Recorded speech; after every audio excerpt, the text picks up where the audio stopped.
কালী স্ট্রিটের যে আগুন, সেই আগুনে এখনও পর্যন্ত মৃত্যু হয়েছে 9 জনের, এমনটাই খবর।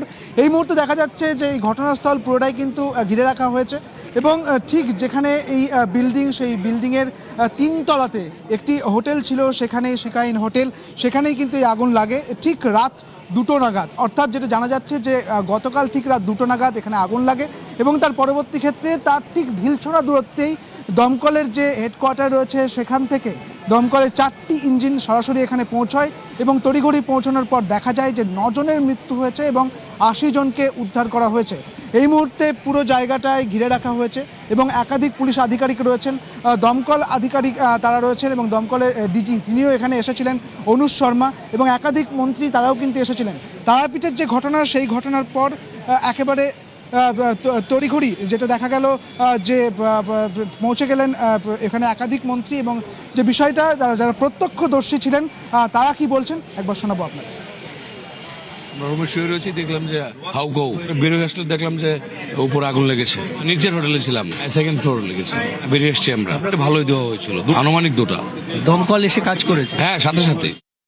রাত 2:30 হবে, দরজা খুব জোরে ধাক্কাচ্ছিল, তো এত জোরে আমরা ভয় পেয়ে গেছিলাম। আমাদের যে হোটেল বয় ছিল সে বলতেছে ভাইয়া তাড়াতাড়ি বের হন, বিল্ডিং এ আগুন লাগছে। তো আমরা তাড়াহুড়া করে বাচ্চা নিয়ে আমরা নেমে পড়ছি। হোটেল বয়ের তৎপরতায় আমরা আসলে বেঁচে গেছি। যদি উনি এভাবে না করতো তাহলে হয়তো আমরাও এই মানে মৃত্যুর শিকার হতে পারতাম। হওয়ার জন্য বাইরে আসার পর অনেকটা শ্বাসকষ্ট হয়ে গেছে।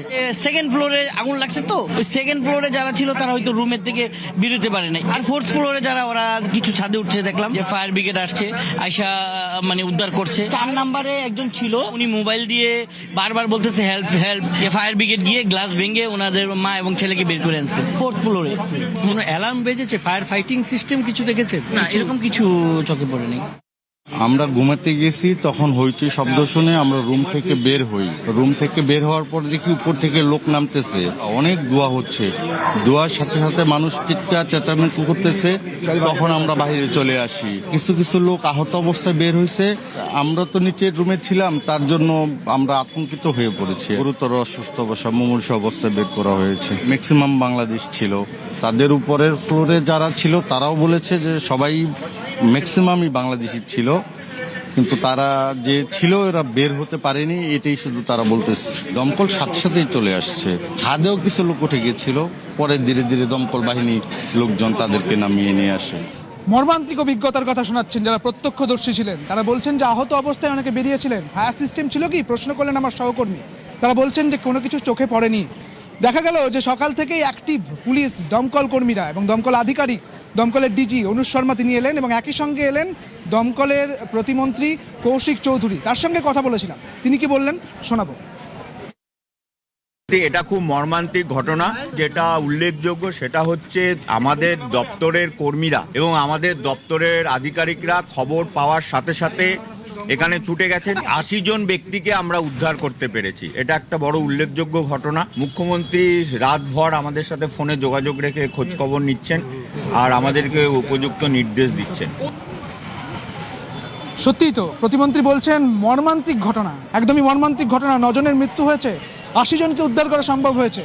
এই ঘটনাস্থল থেকে আমার সহকর্মী সান্নিক রয়েছে, সান্নিকের কাছে যাব। সান্নিক, একদম মর্মান্তিক ঘটনা। ঠিক দেখা যাচ্ছে যে একদম ঢিলছোড়া দূরত্বেই দমকলের যে হেডকোয়ার্টার রয়েছে তাও কিন্তু আছে। পৌঁছতে পৌঁছতে দেখা গেল যে 9 জনের মৃত্যুও ঘটেছে। কিভাবে এই মৃত্যু, কি জানতে পারছো? কথা বলবো আলাদা করে।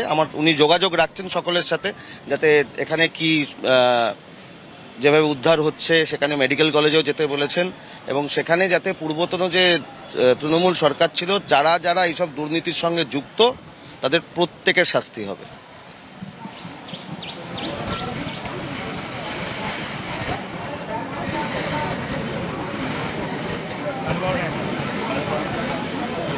আমি কথা বলবো আমার সহকর্মী সান্নিকের সঙ্গে।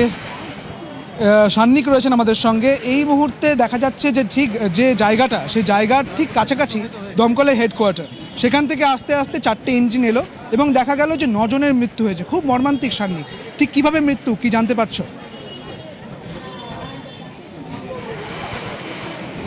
দেখো সুদীপ্ত, এইটাই সব থেকে বেশি অ্যালার্মিং বিষয়। কেননা যে জায়গায় এখন আমি দাঁড়িয়ে রয়েছি, আমার পেছনেই তুমি দেখতে পাচ্ছ দমকলের যে এখানকার যে স্থানীয় যে হেডকোয়ার্টার, সেই হেডকোয়ার্টার রয়েছে। এখান থেকে মাঝে মাত্র এই একটা বিল্ডিং, তারপরেই পরের বিল্ডিংটা কোনটা, যেখানে ঘটনা ঘটেছে সেই জায়গা। অর্থাৎ যে সময় খবর দমকল পেল, দমকলের পৌঁছতে বেশি সময় লাগার কথা না, এবং 4টি ইঞ্জিনে যে আগুনকে নিয়ন্ত্রণে নিয়ে আসা সম্ভব হলো, তার মানে আগুনের তীব্রতা খুব বেশি ছিল, দীর্ঘ সময় লেগেছে, বিষয়টা একেবারেই তেমন নয়। তাহলেও 9 জনের মৃত্যু হলো কেন? তার মানে এই জায়গায় যে এস্টাবলিশমেন্টগুলো চলছিল সেখানে বড়সড় গলদ ছিল, এবং ঠিক সেই কারণে এই ঘটনা এতজনের প্রাণ কেড়ে নিল। স্বভাবতই প্রশ্ন ওঠে প্রথম থেকেই যে কি কি বিষয় তাহলে গলদ ছিল।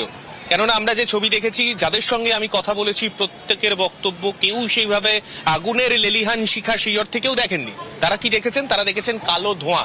যে সময় তারা বেরোচ্ছেন, যারা আটকে পড়েছিলেন, ভেতর থেকে বেরোনোর সময় তারা কালো ধোঁয়ায় বাইরে বেরোনোর রাস্তা পর্যন্ত দেখতে পাচ্ছিলেন না, এই রকম পরিস্থিতি ছিল। নামার সময় কমন স্পেস, অন্যান্য হোটেল যেগুলো রয়েছে, একটা মাত্র হোটেল নাই বিল্ডিং এ, তুমিও রয়েছো স্পটে, তুমিও দেখতে পাচ্ছ কতগুলো ব্যানার রয়েছে, এতগুলো ব্যানার, মানে এতগুলো হোটেল, সেখান থেকে সব আবাসিকরা একসাথে দৌড়ঝাঁপ করে আতঙ্কের মধ্যে বেরোচ্ছেন, কিছু দেখতে পাচ্ছেন না। সেই মুহূর্তে, সেই আতঙ্কের মুহূর্তে যে সিঁড়ি দিয়ে তারা নামছেন, সিঁড়িটাও কিসের? লোহার সিঁড়ি। আগুন লাগলে লোহার সিঁড়ি নামার ক্ষেত্রে কতটা অন্তত অযোগ্য হতে পারে, এটা যে কারোর আইডিয়া হয়ে যাবে।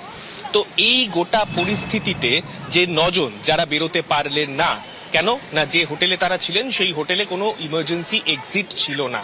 বিল্ডিং এর পেছনে একটি গেট আছে, সেটা বিল্ডিং এর ইমার্জেন্সি এক্সিট, কিন্তু হোটেল থেকে বেরোবে কিভাবে? হোটেলের ভেতরে আগুন লেগেছে, হোটেলের মধ্যে ধোঁয়ায় ঢেকে গেছে, তাহলে সেই হোটেল থেকে বেরোনোর বিকল্প রাস্তা কোথায়? কোনো কিছু নেই।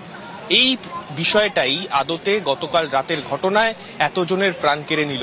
স্বভাবতই প্রশ্ন উঠবে, কেননা তারাপীঠের যখন ঘটনা ঘটেছে তখনও যে জিনিসটার দিকে প্রত্যেকের নজর ছিল যে এই ধরনের ঘটনার ক্ষেত্রে কি কি পদক্ষেপ সরকারের তরফে নেওয়া উচিত। তবে এবার দমকলের অফিসের ঠিক 2টো বিল্ডিং পরে এই রকম বেনিয়ম চলেছে দিনের পর দিন, এই প্রশ্নটা যখন সামনে আসছে, তখন এবার এটাই দেখার সরকার, এই দপ্তর, তারা কি পদক্ষেপ নেন, তারা কি এই গোটা বিষয় নিয়ে তাদের কি মতামত তারা দেন। সুদীপ্ত। একদমই তাই সান্নিক, যেমনটা সান্নিক জানাচ্ছিল যে এই যে মর্মান্তিক পরিস্থিতি, কোন দিক দিয়ে বেরোবে আগুন লাগলে, অর্থাৎ এমার্জেন্সি গেট নেই, এই রকম একটা অভিযোগ যখন উঠছে, তখন আবাসিকেরা কি বলছেন, এখানকার স্থানীয় মানুষ তারা কি বলছেন, শুনুন, একবার শুনে নেব। कुछ नहीं है, फायर एग्जिट कुछ नहीं है, कुछ है ही नहीं तो कहाँ से बचेगा? We don't have anything in the building. Hotel वाले कुछ करना नहीं मांगते हैं। मेरा रेसिडेंस है इधर दीदी, मैं रहती ही यहाँ पे हूँ। यहाँ पे तो बहुत सारा होटल भी है, सबका परिस्थिति एक ही है। ऑब्वियसली सब एक ही हालत में रह रहे हैं, कोई कुछ करना नहीं मांगता है। कम्युनिटी के मेंबर्स जो हैं बिल्डिंग के, वो लोग को सोचना चाहिए। 400 স্কোয়ার ফিট ছাদ ছিল, ছাদ ওকে 3 তল্লা বাড়ি করে দিয়েছে। ওই গলির দিকে দেখবেন এই সব কাউন্সিলর এখানকার ছিল, সৈনী মুখার্জি, তো নैना বন্দ্যোপাধ্যায়ের বিধানসভা। ছোট ছোট ঘর ছিল, একটা ঘর 300 স্কোয়ার ফিট হবে, মানে আপনি যদি উপরে চড়বেন না, মানুষ থাকতে পারবে না। একটা ছোট ছোট রুম গেস্ট হাউস বানিয়ে, মানে কোনো ইকুইপমেন্ট নেই। আপনি ভাবুন না, পাশে ফায়ার ব্রিগেড, একটা বাড়ি ছেড়ে তো হেভি আগুন লাগলো কিভাবে? যে সব গেস্ট হাউস বানাচ্ছে করছে, কোনো কর্পোরেশনের নিয়ম নেই, কোনো ফায়ারের লাইসেন্স নেই, এদের ট্রেড লাইসেন্সও যদি খুঁজবেন গেস্ট হাউসের নেই, টোটাল ইলিগাল, এভরিথিং ইলিগাল। আমরা প্রচুর বার বলেছি। এসি আপনি দেখুন না, এসি আপনি দেখুন, কটা এসি একটা বিল্ডিং এ, কটা এসি, ওইদিকে এসি এইদিকে এসি, মানে এই বাড়িটাও পড়ে যাবে যেভাবে এরা পিলার কেটে বানিয়েছে। দেখবেন কোনোদিন বাড়ি কলেপস হয়ে যাবে। একাধিক অভিযোগ উঠছে, তারা বলছেন যে এই যে পুরো জায়গাটা তা কিন্তু একেবারে বেআইনি। প্রশ্ন উঠছে যেখানে অগ্নি নির্বাপকের ব্যবস্থা ছিল কিনা, এখানে এমার্জেন্সি গেট ছিল না, এবং তাহলে কেন এইভাবে একটা পারমিশন দেওয়া হয়েছে, এই সমস্ত কিছু নিয়েই যে প্রশ্নগুলো উঠছে সেদিকে নজর রাখবো। তবে